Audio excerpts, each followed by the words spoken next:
वालेकुम इब्दार टीवी में खुश आमदीद। मैं हूँ उसामा अरशद अब्बासी। आज हम मौजूद हैं डी चौक में, जहाँ पे तकरीबन गुज़िश्ता 24-25 दिनों से यहाँ पे धरना हो रहा है।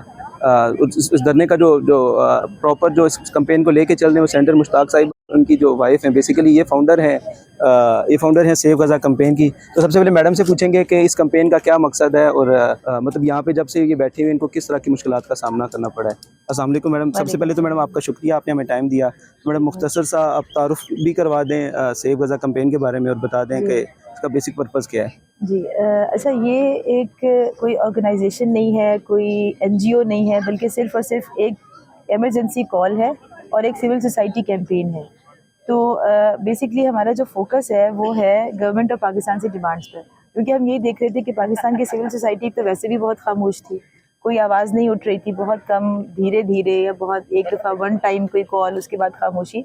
लेकिन हमारा उसके साथ ये भी एक समझना था कि अगर आप उठें भी, आवाज़ उठाएं भी, तो आपके करने का काम ये है कि जो सॉल्यूशन है असल में गज़ा का या इसराइल के ऑक्यूपेशन का, वो स्टेट्स के पास है, इंडिविजुअल्स के पास नहीं है। असल करने का काम ये है कि अपनी स्टेट से आप डिमांड करें कि उनका जो रोल है वो करें। सिर्फ ये नहीं कि मैं इंडिविजुअली बाइकआउट कर दूँ या मैं इंडिविजुअली अपने हिस्से का फंड दे दूँ। हमें असल काम करना ये है कि अपनी स्टेट्स को हम क्यों नहीं कहते कि आप अपना रोल करें, क्योंकि सीज़ फायर किसी और के करने से नहीं होगा, स्टेट्स पाकिस्तान के आगे आने से होगा।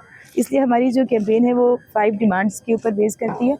सीज़ फायर, और पाकिस्तान से दूसरी हमारी डिमांड है कि आप साउथ अफ्रीका के साथ पार्टी बने, ICJ में, OIC के अंदर इसराइल के वॉर क्राइम्स की हियरिंग करें, जो ह्यूमैनिटेरियन एड कॉरिडोर है उसको खुलवाएं, नेवी का फ्लोटिला के ज़रिए बहरी समुद्री रास्ता जो है उसके ब्लॉकेट को तोड़ें ताकि बड़ी तादाद में, बड़ी मिकदार में गज़ा के अंदर सामान पहुँच सके। और जो इसराइल के साथ जेनोसाइड में मुलव्वस ममालिक हैं, कंट्रीज़ हैं, उनका कम अज़ कम उनके सफ़ीरों को डिमार्च करें। ये हमारी कैंपेन स्टार्ट हो गई थी नवंबर से। इसकी नेचर ही प्रोटेस्ट की है, हमने प्रोटेस्ट ही किए, फिर हमारी कैंपेन आगे बढ़ी, मुख्तलिफ शहरों में कोलिशन बनी।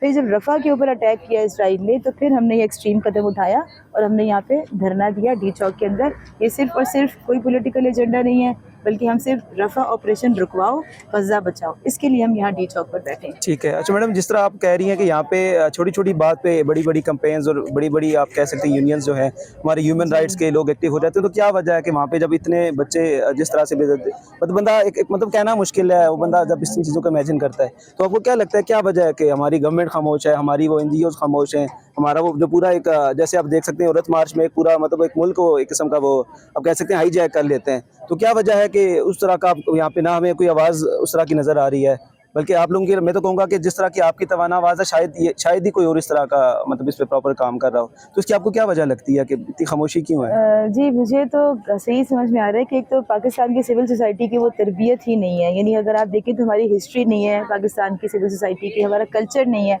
यहाँ पे लोग निकलते हैं तो अपनी पॉलिटिकल पार्टी के कॉल पे निकलते हैं। बिल्कुल ऐसा ही। कॉज के लिए निकलने का कल्चर पाकिस्तान में नहीं है कि सिर्फ कॉज के लिए हर पाकिस्तानी उठे, बतौर पाकिस्तानी आए।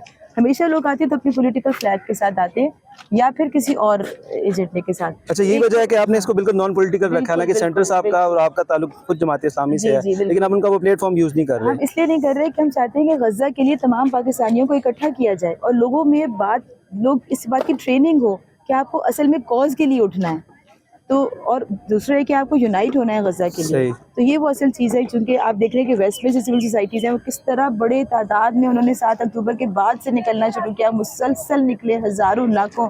पाकिस्तान में ये माहौल आपने नहीं देखा। एक तो ये बात, दूसरा है कि जो पाकिस्तान की गवर्नमेंट की जहाँ तक बात है वो तो खुल के सामने आ चुकी है कि वो प्रो इजराइल इस वक्त पॉलिसी है। पाकिस्तान की गवर्नमेंट बर्दाश्त नहीं कर रही कि यहाँ पाकिस्तान की सड़कों के ऊपर कोई गज़ा का, फ़लस्तीन का झंडा उठाए। उन्हें बहुत बुरा लग रहा है, इसीलिए हमारे खिलाफ FIRs कट चुकी है, गिरफ्तारी मेरी भी हो चुकी है, हमारे कई वर्कर्स की भी हो चुकी है, मुसलसल थ्रेट्स हैं, और जो इंसिडेंट यहाँ पर हुआ वो आपको पता है। बिल्कुल ऐसा ही है। तो ये मैडम, क्या वजह बाकी पॉलिटिकल पार्टीज आपका उस तरह सपोर्ट नहीं करी? बेशक एक नॉन पॉलिटिकल मूवमेंट है, लेकिन जिस तरह के मतलब पहले होता है, जैसे हम इवन हम तहरीक इंसाफ का नाम ले सकते हैं, जैसे वो कितना एक्टिव है, जमात इस्लामी खुल के आपके साथ उस तरह बैक नहीं कर रही, या तो क्या वजह है कि अगर मतलब सारी पार्टीज इस कॉज को, मतलब जैसे जमीयत है, मौलाना फजल रहमान साहब का कितना बड़ा एक ग्रुप है, अगर वो सारे आपके साथ बतौर पार्टी अगर चलें, तो आपको नहीं लगता कि ये ज़्यादा बड़ा प्रेशर बिल्ड हो सकता है? नहीं, मैं समझती हूँ कि बेशक हमारे साथ ना चलें, ज़ाहिर है वो बड़ी पार्टीज़ हैं, हम तो एक छोटी सी कैंपेन है। लेकिन मैडम कॉज जब इतना बड़ा है, कैंपेन असल बात ये, लेकिन बात ये कि वो उनके पास तो बहुत बड़ी पॉलिटिकल स्ट्रेंथ भी है, वर्कर्स की स्ट्रेंथ भी है।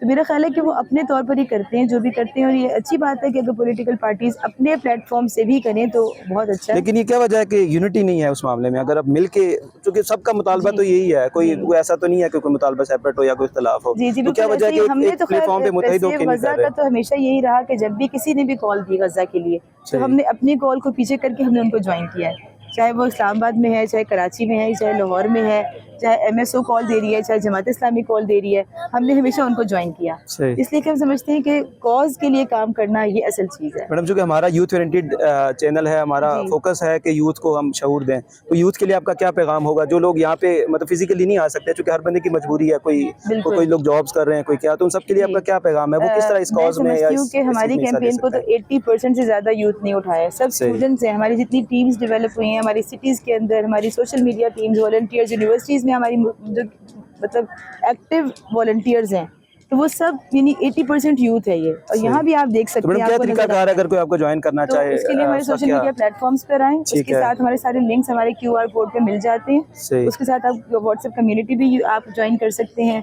और इसके अलावा आप वॉलंटियर कर सकते हैं अपने आप को, अगर आप स्टूडेंट हैं खास तौर पे, या किसी भी तरह से आप वॉलंटियर कर सकते हैं। सही। तो मैडम, आपकी जो कैंपेन है, सारे पेजेस इसी नाम से हैं, जरूर ये बता सेव दें। गजा कैंपेन के नाम से सही। इंस्टाग्राम पे, ट्विटर पे, फेसबुक पे, टिकटॉक पे, यूट्यूब पर, हर जगह प्रेजेंस है, प्लस व्हाट्सएप कम्युनिटी और WhatsApp channel. Thank you so much madam, आपने टाइम दिया, और इस तरह हम लोग तो आपको सलूट ही पेश कर सकते हैं, और हम दुआगो भी हैं। बहुत और शुक्रिया। हमारी आप वही सबका बात है कि हर कंट्रीब्यूशन है, इंसानियत का मामला है, लोग चाहे यहाँ जिसको जितने भी लोग आते हैं उन सब का कॉज है, उनका अपना बिल्कुल ऐसा ही प्लेटफॉर्म है, है। इसमें हर एक का कंट्रीब्यूशन है। बिल्कुल। थैंक यू सो मच इसीलिए मैडम, कैंपेन आगे बढ़ थैंक यू रही है। सो मच, शुक्रिया। जज़ाकल्लाह।